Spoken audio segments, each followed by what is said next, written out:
네, 안녕하세요. 재외동포청 유튜브에서 주간 동포 뉴스를 전달해드릴 MBC 양효걸 기자입니다. 네, 저는 MBC 염규현 기자입니다. 주간 동포리포트 어떤 소식이죠? 저희가 이제 재외동포분들께서 우리나라에 벌어지는 일들, 또 각국에 벌어지는 일들, 궁금하신 일들이 많잖아요. 그래서 저희가 국내외 아주 따끈따끈한 지역 뉴스부터 글로벌한 소식까지 좀 전해드리는 코너 이번에 마련했습니다. 네, 게다가 이런 소식들이 내가 살고 있는 지역에 어떤 영향을 미치는지, 그리고 재외동포청과 외교부의 바뀐 정책까지 저희가 잘 전달해 드리겠습니다. 놓치지 말고 꿀팁까지 하나하나 챙겨가시길 바라겠습니다. 자, 그러면 첫 코너 가보겠습니다. 세계 각국의 뉴스들 알아보는 코너, 글로벌 헤드라인 5 시작하겠습니다.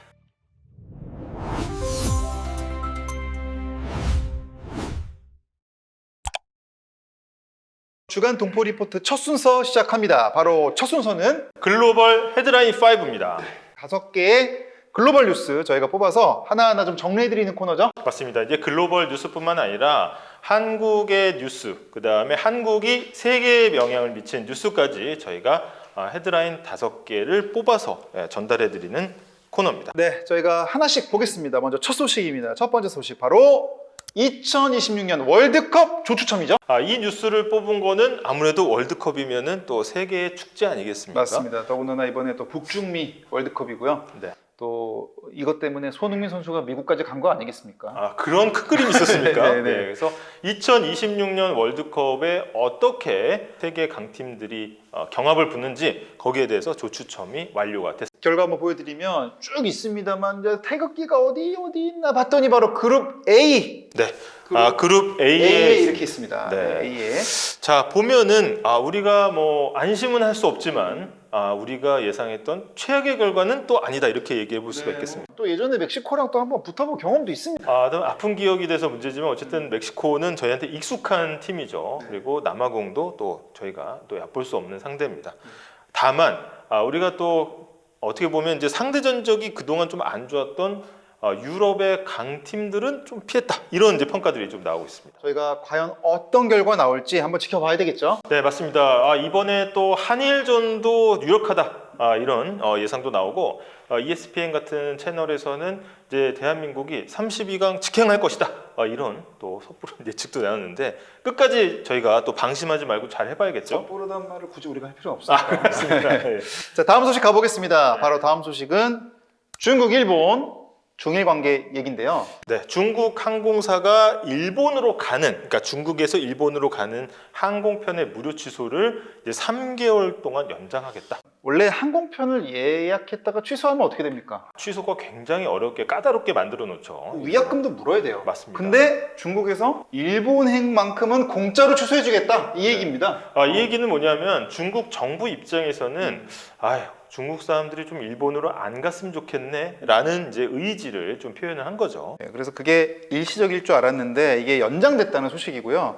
사실은 중국과 일본 일지를 좀 보면은 사실 이 다카이치 총리가 사실 포문을 열긴 열었습니다. 맞습니다. 이제 가장 중국이 민감해하는 문제가 이제 양안 문제라고 하지 않습니까? 대만과의 이제 문제인데 여기에서 좀 강경 발언을 쏟아내면서 중국 외교부의 태도가 확 바뀌었습니다. 그래서 대만에 유사시 개입하겠다 이러니까 이제 중국 입장에서는 그 말을 철회해야 된다 그랬는데 철회 못한다 이랬더니 지금 언행이 점점 격해졌어요. 네. 격해지다가 이게 급기야 이제 외교 갈등에 이어서 이제 실질적으로 국민들이 체감할 만한 분쟁으로까지 이어지는 모양새입니다. 맞습니다. 이제 중국의 최근에 이제 중국 전투기가 일본 자위대기를 이제 레이더로 조준하는 일까지 생기면서 이제 외교 문제로 비화가 되고 있는데, 다만 이제 중국이나 일본에 살고 계신 또 재외동포분들 걱정이 많으실 것 같아요. 사실 여기에는 이제 나와 있지 않지만 사실 중국, 일본 사이에 있는 나라가 어떤 나라입니까?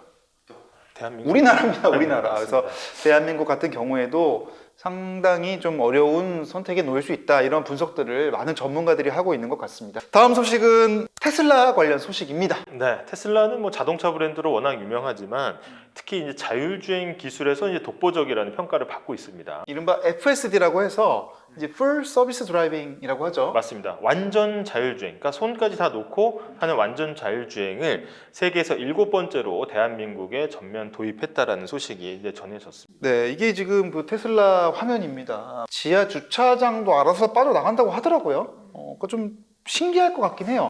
걱정도 당연히 많습니다. 이게 기계를 믿을 수가 있냐? 혹시 사고 나면 어떡하냐? 그래서 저희가 조금 뒤에 실제 6년 전부터 이 자율주행을 하고 있는 미국을 한번 연결해서 이게 괜찮은 건지, 그 우리나라 좀 좁은 골목도 갈 수 있는 건지 이런 것들은 저희가 한번 현지에서 생생한 소식을 한번 물어보도록 하겠습니다. 자, 다음 소식은 이제 물가 소식입니다.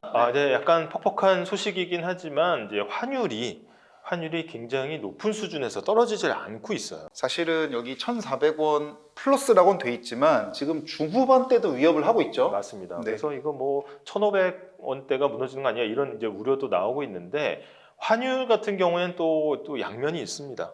환율이 올라가면은 어떻게 보면 이제 수입하는 물가가 비싸지니까 국내 물가에 이제 치명타가 되겠죠. 근데 또 수출 기업 입장에서는 또 좋은 면도 있습니다. 이제 수출하는 물건의 현지 가격이 싸지기 때문에 수출은 또 늘어난 면이 있고 그래서 양면이 있지만 당장 물가가 좀 걱정입니다. 이게 문제입니다, 지금. 기름값. 우리가 기름은 자체적으로 생산이 안 되잖아요. 이거는 전량 수입하기 때문에 사실 방법이 없습니다. 이 기름이 또 공산품에 안 쓰이는 데가 없습니다. 그러니까 우리가 공장, 또 발전소 이런 데 드는 연료들이 대부분 수입 연료들이 많기 때문에 사실은 산업 전반에 영향을 준다고 봐야 되고요.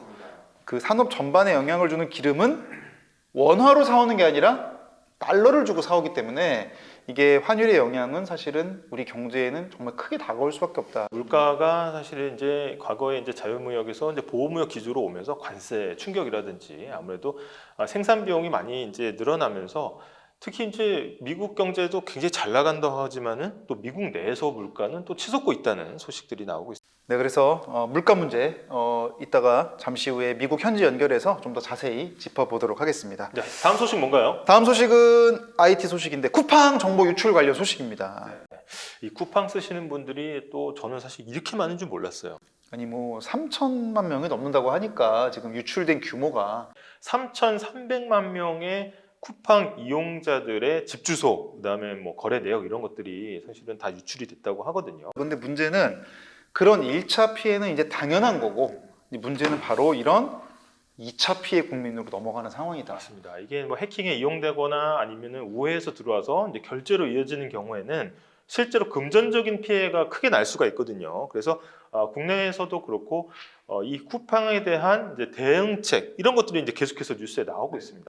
쿠팡 아이디 하나쯤 갖고 계신 재외동포분들도 꽤 많으시단 말이에요. 쿠팡 아이디를 해지하지 않고 또 해외에 거주하신 분들은 사실은 정말 피해를 막기 위해서는 조치를 취할 것은 이제 많이 보안 전문가들이 이제 권고를 하고 있습니다. 그래서 특히 이제 쿠팡과 연동된 이메일 비밀번호 이런 것들은 좀 즉시 변경을 하는 것이 좋겠고 어떻습니까? 그 쿠팡에서 사용하던 비밀번호도 좀 바꿔야 되지 않겠습니까? 왜냐하면 사실은 여기 제 눈 마주치신 분들 뜨끔하신 분들 많을 겁니다. 비번을 다 똑같이 하는 경우가 많아요. 그런 거 취약점을 악용해서 나도 모르는 결제나 카드 발급 혹은 보이스피싱 많은 범죄의 표적이 될 수 있고요. 특히 해외에 계신 우리 재외 국민분들은 뭐가 문제냐?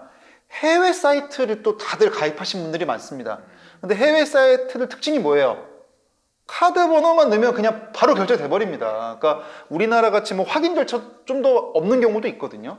그러니까 이런 경우 더 취약할 수 있다. 이 점을 좀 꼭 기억하시면 좋겠습니다. 네, 그리고 이제 이런 정보들을 이제 불순한 의도를 가진 사람들이 이용을 하려고 하면은 해외에 계신 분들한테 또 가짜 피싱 문자를 보낼 수도 있어요. 맞습니다. 그죠? 그래서 한국어로 피싱 문자가 오거나 특히 이제 예를 들어서 보상, 환불, 본인 인증 이런 이제 키워드들로 오는 이제 피싱이나 스미싱들은 정말 주의를 하셔야 된다라고 볼 수 있겠습니다. 그래서 재외 국민도 조심하자. 예, 쿠팡 피해. 가족에 있는 분들 어머니 챙겨야 돼. 아버님도 마찬가지고. 챙겨야 됩니다. 오늘 또 연락 한번 하시는 김에 쿠팡 비번도 좀 바꾸도록 좀 해주시면 더욱 안전할 것 같습니다. 네, 이렇게 글로벌 헤드라인 5 5개 뉴스 살펴봤고요. 다음 소식은 저희가 이제는 직접 글로벌 현장과 만나는 시간이죠. 해외 현지를 연결해서 따끈따끈한 생생한 소식을 한번 들어보는 시간 지구 반대편 라이브가 이어집니다. 네, 지구 반대편 라이브 가보겠습니다.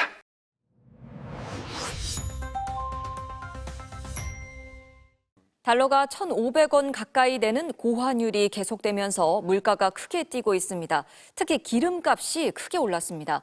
그러자 매일 주유를 해야 하는 이동 노동자들은 당장 소득이 줄고 있는데요. 경기도의 한 주유소.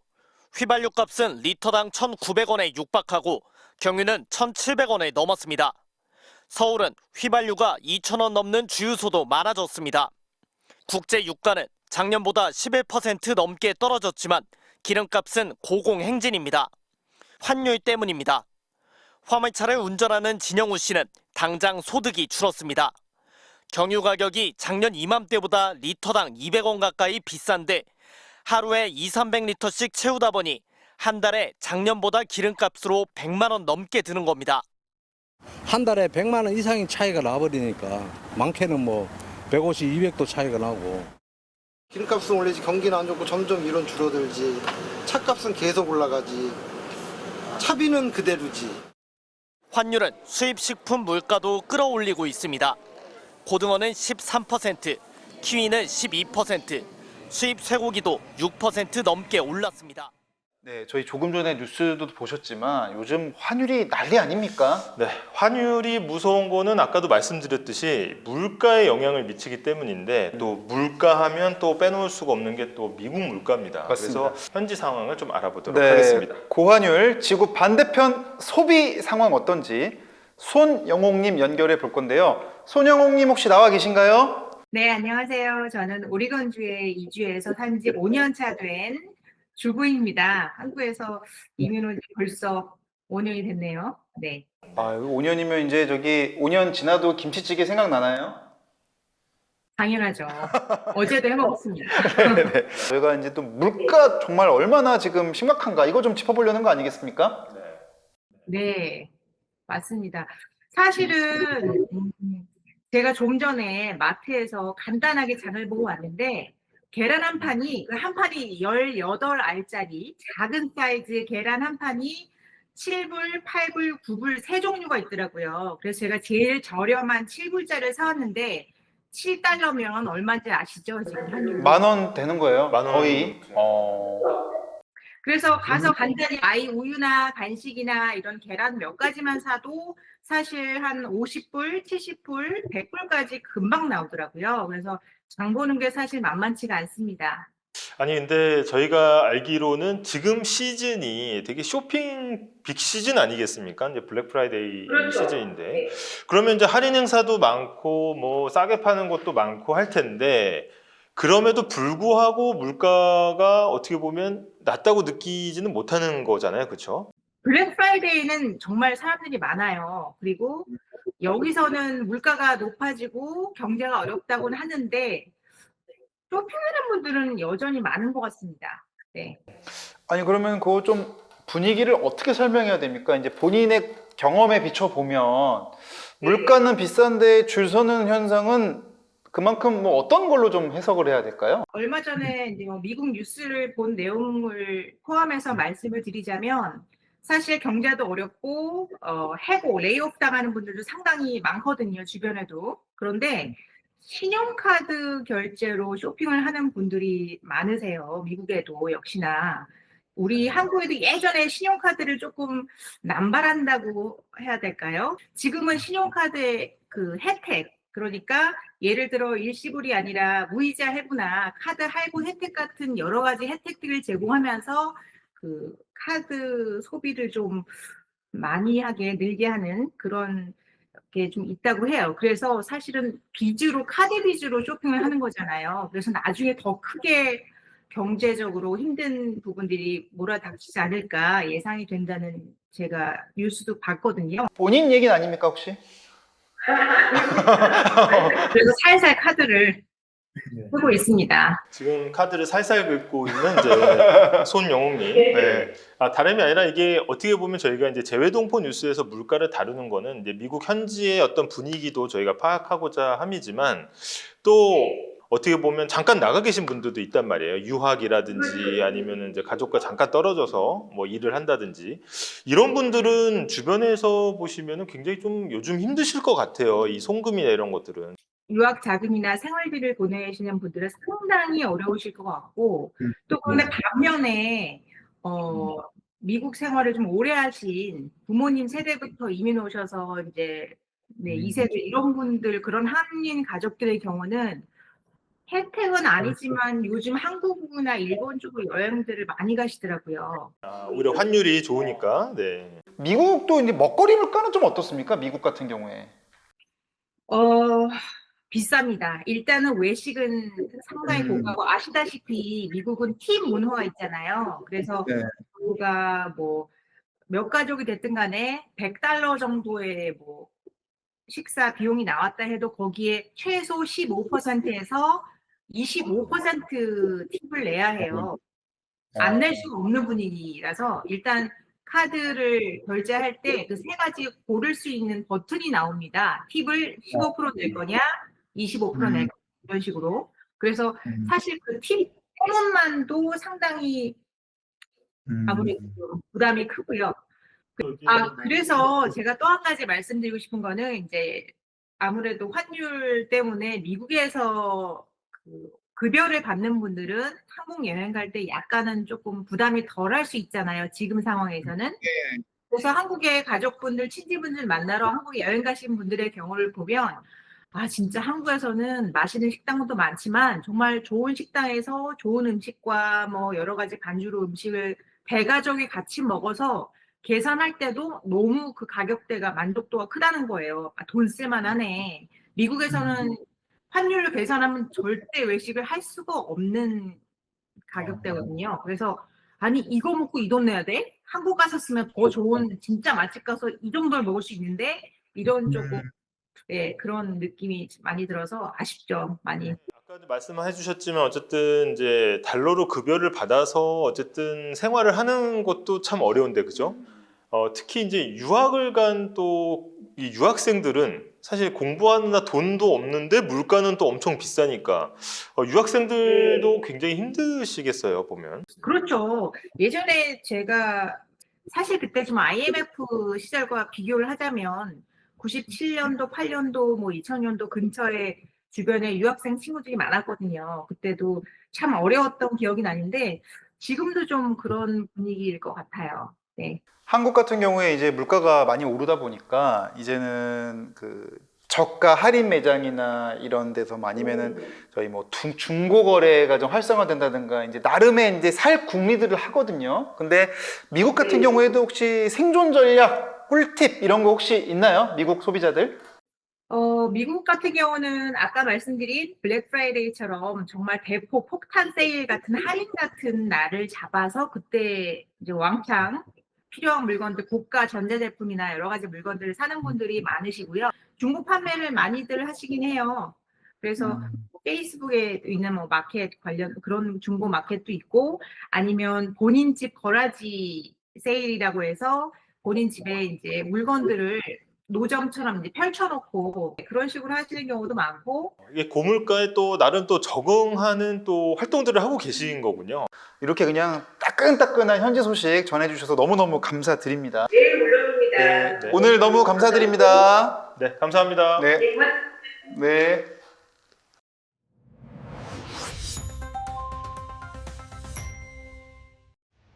손을 대지 않았는데도 핸들이 스스로 왼쪽으로 돌면서 자동차가 주행을 시작합니다. 이어지는 주차장 모퉁이, 핸들이 오른쪽으로 두어 바퀴 돌면서 주차장 입구로 향해 갑니다. 왼쪽 벽에 출구 한글이 보입니다. 테슬라가 우리나라에서도 자율주행 서비스 FSD를 공식 도입했습니다. 오른쪽으로 가면은 차단봉들 때문에 막혀 있거든요. 근데 아주 잘 찾았습니다. 도로에 나선 뒤 우회전을 하면 알아서 방향 지시등을 켜고 앞차가 서거나 횡단보도 앞에선 스스로 멈춰섭니다. 차선 변경도 자유자재. 한 테슬라 운전자가 편집 없이 공개한 14분짜리 한 번의 주행 영상에서 운전자는 단 한 번도 운전대를 잡지 않았고 차는 알아서 목적지 주차장에 후진 주차까지 마무리합니다. 100점짜리 주행입니다. FSD는 자율주행 4단계 중 2단계로 운전자는 반드시 전방을 주시해야 하고 차가 속도와 방향을 스스로 조작하고 주차까지 해주는 수준입니다. 2021년 미국을 시작으로 캐나다, 중국 등에 이어 우리나라에는 7번째로 도입됐습니다. 만약 사고가 나면 모든 책임은 운전자가 져야 합니다. 일단은 감독형이기 때문에 그 사고에 대한 부분들은 본인이 책임을 져야 되는 부분이 있습니다. 국내에 팔린 테슬라 대부분은 안전 기준이 다른 중국산이어서 당장 쓸 수 없습니다. 미국 GM도 캐딜락 일부 차종에 같은 레벨 2 자율주행 기능을 도입했습니다. 우리나라 현대자동차는 2027년 자율주행 기술 상용화를 목표로 하고 있습니다. 자, 그러면은 미국 현지의 캘리포니아에 거주하고 계신 박규환님 만나보도록 하겠습니다.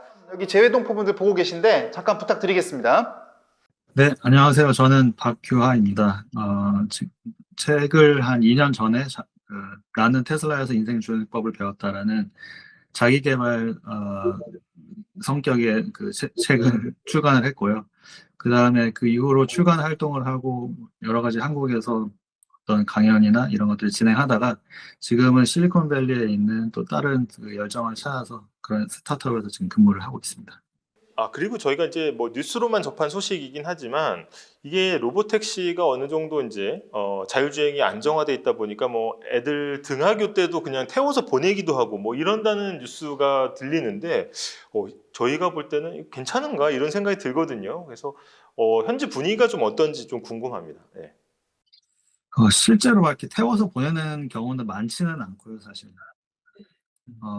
근데 이제 그 사람이 차에 운전자석이 없어진 거는 몇 년 됐어요. 근데 거기서 이제 오게 되는 사람들의 약간 이질감이나 이런 것들이 많이 줄은 건 사실이고, 그래서 그런 케이스들이 훨씬 이제 차에 의존을 하는 그런 방향으로 계속 급속화로 좀 진행이 되고 있는 거를 많이 느끼고 있습니다. 이게 미국 같은 경우에는 굉장히 또 일찌감치 그 자율주행이 도입됐다고 하는데 한국이 이제 전면 도입 처음 했거든요. 미국은 언제부터 이렇게 시작을 했습니까?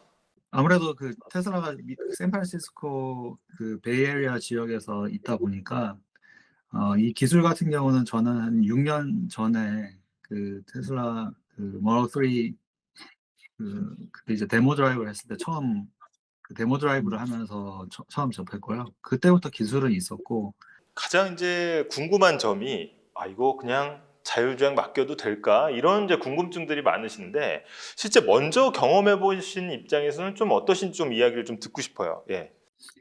네, 지난 한 6년간 시간대별로 간단하게 이제 짚어드릴 수 있을 것 같은데 처음 그런 그 기술을 접했을 때는 저도 사람인지라 조금 기계에 이제 믿는다는 그런 것 때문에 좀 불안하긴 했었지만 그때 당시에도 그 레인 키핑이라고 차선을 이제 유지시켜주는 기능 그리고 앞차 간격 그것들을 이제 조절해주는 그런 기능들은 있었는데 그런 것들은 잘 됐었고 단지 이제 완전히 이제 의존을 해서 뭐 차선을 바꾼다든지 아니면 어떤 램프로 빠진다든지 약간 이런 차선 변경에 조금 벗어나는 그런 기술 같은 경우는 조금 불안한 그런 감정들은 있었지만 뭐 기술 자체로서는 어느 정도 작동이 됐던 거는 맞는 사실인 것 같고 이제 계속 이제 시간이 지나면서 그 하드웨어랑 소프트웨어가 업그레이드가 되고 이제 AI가 확실히 이제 접목이 되면서 신경을 안 써도 될 정도로 차가 지능을 좀 가지고 있는 그런 듯한 양상을 좀 많이 요새는 띄고 있습니다. 지금 일상생활에서 어느 정도 직접 좀 쓰고 계신지도 궁금한 것 같아요. 네, 뭐 예를 들어서 저는 이제 팔로알토에 있는 스타트업으로 출근을 하는데 샌프란시스코 집으로부터 보통 안 막히면 1시간, 막히면 1시간 반 정도 되는 거리거든요. 그 거리 같은 경우는 지금 한 2, 3년째 자율주행으로 다니고 있고 최근에는 그 뭐 운전대 핸들을 안 잡아도 되는 뭐 그런 것들이 뭐 한 6개월 정도 전부터 작동이 돼서 그 집에서 출발할 때부터 회사 도착할 때까지 아무 개입을 하지 않습니다. 그럼 통근 거리가 몇 킬로쯤 되시는 거예요? 1시간 정도 그래도 갈 정도면 꽤 긴 거 아닙니까? 한 35 마일 정도 되는데 한 50km 정도 되는 것 같습니다. 50km. 아니 제가 제 출퇴근 거리가 한 2, 30킬로 되거든요. 거의 제 2배 거리를 그냥 손 놓고 다니시는 거네요. 네, 그렇게 다니게 되면 사실 뭐 여러 가지 이제 할 생각들도 좀 정리를 하게 되고, 당연히 이제 뭐 주시는 하고 있지만 막 이렇게 운전해서 오는 그런 스트레스나, 아니면 또 뭐 예를 들어 가지고 며칠 전에는 실제로 제가 그 차선 변경을 하기도 전에 차가 먼저 차선 변경을 했어요. 근데 이제 알고 이렇게 보니까 이제 정말 그 앞에서 좀 위험한 상황이 있었던 거예요. 근데 만약에 제가 수동 운전을 했으면은 좀 위험한 상황에 있을 정도였는데, 저도 알게 모르게 이제 차선 변경을 해서 그렇게 뭐 좀 위험을 좀 넘긴 실제 예시가 한 달에 한 번 정도는 있는 것 같습니다. 네. 이제 지금 많은 재외동포분들이 뉴스를 좀 시청을 하고 계신데, 이런 말씀을 좀 하실 수 있을 것 같아요. 나라마다 또 도로 상황이 다 다르지 않느냐, 이런 말씀도 하실 것 같은데, 한국같이 이렇게 좁고 그 구불구불한데도 자율주행이 될까? 사람도 많고 이런데, 이런 의문을 좀 가진 분들이 좀 많이 계실 것 같아요. 근데 이런 것들은 좀 어떻게 봐야 될까요? 네, 그냥 그 간단하게 좀 쉽게 설명을 드리면, 테슬라 같은 경우는 어떤 룰, 그러니까 두 가지 정도의 자율주행 기법이 있는데, 첫 번째는 그 룰을 정해서 자, 이때는 이런 방식으로 뭐 차선 변경을 하고 이런 운전을 해야 된다. 약간 룰 베이스 방식이 있고요. 그다음에 두 번째는 완전히 그 뉴럴 네트워크라고 해서 데이터 기반으로 사람들이 실제 운전하는 그런 데이터를 기반으로 해서 그 AI로 만든 그런 방식이 두 번째 방식인데, 테슬라 같은 경우 이제 두 번째 방식을 채택을 하고 있기 때문에 뭐 서울이나 아니면 뭐 다른 나라나 이런 쪽에서 그 트레이닝 데이터로 학습만 시키면 이게 뭐 룰에 크게 관계없이, 도로 사정에 관계없이 그 사용자에 기반한 데이터를 바탕으로 하는 거기 때문에 큰 무리는 없을 것 같습니다. 어느 나라나 아니면 도로 사정이 힘든 곳을 감안해서도.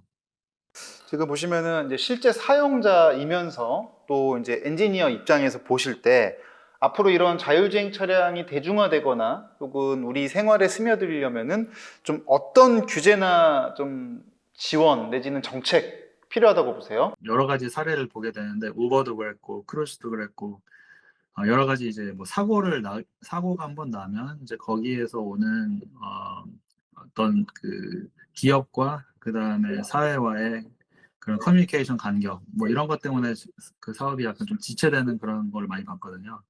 그래서 뭐 정부나 아니면 다른 공공기관에서 좀 할 일은, 제 생각에는 그 기업들이 주장하는 그 데이터를 좀 볼 수 있는 능력을 기르고, 그다음에 그 데이터를 좀 능동적으로 정치, 예산, 그리고 어떤 정책 이쪽에 반영을 해서 실제로 좀 기업에서 나오는 그런 최신 데이터가 정책을 짜는, 그런데 많이 반영이 좀 될 수 있는 그런 좀 열린 문화가 됐으면 좋을 것 같다는 생각을 많이 해봅니다. 실제로 이제 샌프란시스코에 살면서.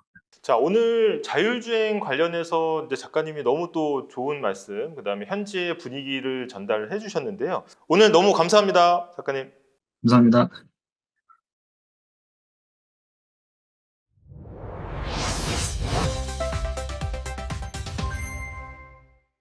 네, 이번 코너는 재외동포청의 따끈따끈한 소식을 빠르게 전달해드리는 재외동포청 브리핑룸 시간입니다. 네, 특히 해외에 계신 우리 동포분들은 뭐 외교부나 재외동포청이 하는 그런 많은 정책이나 또 사실 열심히 일하는데 또 모르시는 것도 많거든요. 맞습니다. 이거 뭐 매번 일일이 또 찾아서 보기가 쉽지 않은데 저희가 압축해서 핵심만 전달해드리도록 하겠습니다. 네, 동포청 브리핑룸 시작합니다. 네, 첫 번째 소식 어떤 겁니까?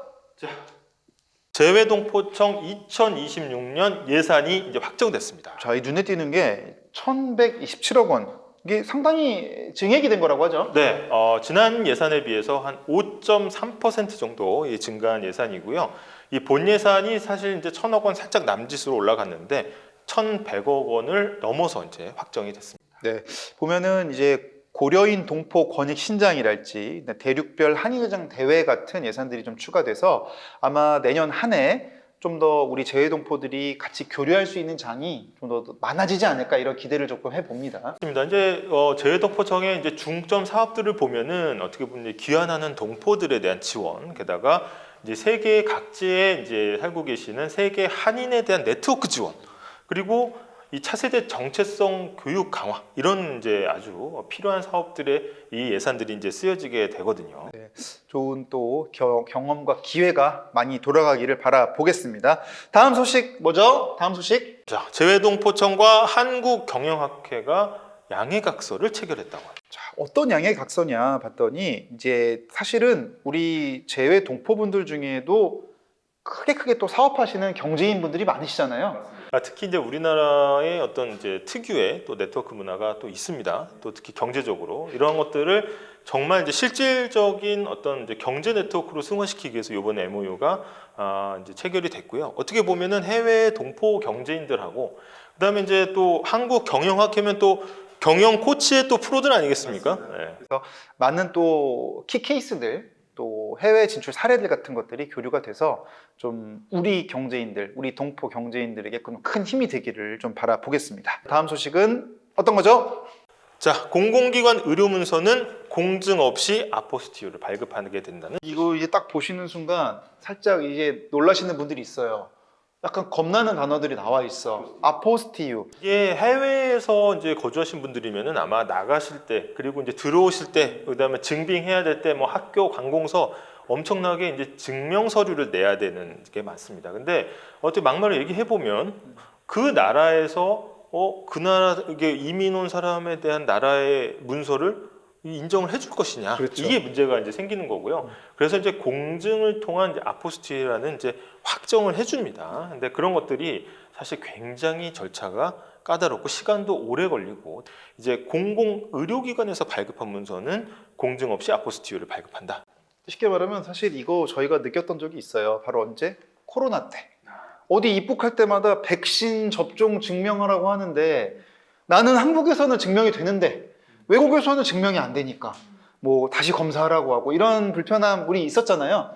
마찬가지로 앞으로 이런 문서들 간단하게 별도의 증빙 없이도 이제 한국에서 발행한 거면 믿어주는 그런 국가들 협약이 늘어나면서 훨씬 좀 편리해졌다. 그렇죠. 보시면 이제 되겠습니다. 아포스티유 같은 경우에는 이 정부가 진위 여부를 확인한 다음에 이제 해외에서도 효력을 인정할 수 있도록 해주는 어떻게 보면 인증서 제도라고 할 수 있거든요. 근데 이런 절차가 까다롭다 보니까 급하게 내야 될 때는 상당히 굉장히 어려웠습니다. 근데 공공의료기관 문서는 공증 없이 빠르게 해결할 수 있는 이제 시간과 비용을 아낄 수 있는 길이 생긴 거죠. 아포스티유 자체가 일종의 어떻게 보면은 그냥 확인 문서라고 보시면 되니까 아포스티유의 대상이 늘어났다 이렇게 보시면 되겠습니다. 의료기관의 아포스티유 외우셨어요? 아포스티유 이런 느낌이 납니다. 자, 이제 주재관 파견이라든지 유학에 있을 때 건강 진단서, 그다음에 출생 증명서 혹은 뭐 사망 진단서 등 이런 의료 문서는 굉장히 빠르게 받아볼 수 있게 됐습니다. 네, 우리 재외동포들이 훨씬 편리해진 거죠? 네. 자, 다음 소식은 이거는 좀 메모하셔야 됩니다. 메모하셔야 요거는 됩니다. 돈 드는 정보예요. 네. 요거는 저도 좀 메모하고 싶었는데 네. 대상자가 아니라 소용이 없더라고요. 바로 뭐냐? 모국 수학기회 잡으세요. 네. 재외동포 학업 대상자 모집입니다. 이게 재외동포청 산하 공공기관에서 재외동포협력센터에서 하는 사업인데 어떻게 보면 우수한 재외동포 청년을 모국으로 유치하는 대한민국에서 공부할 수 있게 도와주는 프로그램인 거죠? 맞습니다. 이게 계속해서 이어지고 있는 건데요. 최종 선발된 학생에게 어학연수비, 그다음에 등록금, 아까 내가 여기서 메모했다가 제가 대상이 아니라 지웠습니다. 네. 학업 장려금, 게다가 입국 항공료까지 지원이 되는 프로그램입니다. 이거는 세다. 굉장히 강력한 프로그램인데 문제는 뭐냐면은 12월 말까지만 이제 받습니다. 이제 얼마 안 남았어요. 네네. 이제 2-3주 남짓 남았으니까 네. 크리스마스 전에 이거 지원하셔야 될 것 네. 같아요. 제가 사진 하나 준비했는데 이게 이제 재작년 사진입니다. 보면은 초청 장학생들 장학 증서도 주고요. 이게 또 이런 저희 대한민국의 어떤 문화와 네트워크를 경험할 수 있게 재외동포 학업 지원하고 있으니까 잊지 마시고 꼭 지원하시면 좋을 것 같습니다. 31일까지 코리안넷을 통해서 신청을 하고 제출 서류는 거주지 관할 재외공간이나 재외동포협력센터에 제출하면 되고요. 2월 달에 최종 선발 결과가 나옵니다. 그리고 이게 하나 중요한 게 있습니다. 학업 지원만 하는 게 아니라 학업이 끝난 다음에 모국에 정착하는 지원 프로그램으로 자연스럽게 이어진다는 거 또 메모를 해주시면 좋을 것 같습니다. 동포청 브리핑룸 마지막 소식은요. 바로 동포온 소식이죠. 네, 이게 저희가 하고 있는 바로 이 활동입니다. 재외동포 소통 플랫폼인 동포온이 출범했습니다. 네, 무려 24시간 동안. 네, 24시간 쉬지 유튜브 않고. 기반, 네. 쉬지 않고. 네. 이거 근데 사실은 얼마나 이 마음이 푸근합니까? 제가 사실은 이제 24시간 방송의 매력은 뭐냐면 아무 때나 들어와도 항상 누군가 뭔가 하고 있다는 거잖아요. 예, 저희는 언제 나오는 거죠? 주간동포리포트는 이제 주간에 나옵니다. 저희는 네. 매주 수요일마다 매주 수요일마다. 매주 수요일마다 나오고요. 저희뿐만 아니라 다채로운 콘텐츠들이 24시간 지루할 틈 없이 보여드릴 예정이죠. 네, 사실 이게 24시간을 해야 되는 이유가 있습니다. 지구는 돌고 도니까 또 재외동포분들은 또 세계 각지에서 또 방송을 보셔야 되기 때문에 24시간으로 일단 저희가 라이브를 하고 뭐 어떻게 보면 재외동포 리포트, 그다음에 뭐 K-팝, 뭐 온에어 같은 어떤 한류 문화를 소개하는 프로그램도 있고요. 게다가 이제 한국어 명장면을 또 배우는 또 프로그램도 다채롭게 이제 준비가 돼 있습니다. 저희가 이제 오늘 사실은 주간 동포 리포트 전해드리고 내년까지 쭉 이어서 이제 저희가 매주 선보일 예정인데요. 그래서 저희가 각국에 계신 우리 동포분들의 질문도 좀 소화해드리는 코너도 준비하고 있습니다. 궁금한 점 있으면 이 동포온을 통해서 이제 질문 남겨주시면 제가 상세하게 전달해 드리도록 하겠습니다. 네, 저희가 준비한 순서는 여기까지고요. 네, 오늘 첫 회였는데요. 다음부터 더 발전된 모습, 더 알찬 소식으로 찾아뵙겠습니다. 네, 구독, 좋아요, 알림 설정, 댓글, 질문 잊지 마시고요. 저희는 그럼 다음 주에 인사드리겠습니다. 여러분, 감사합니다.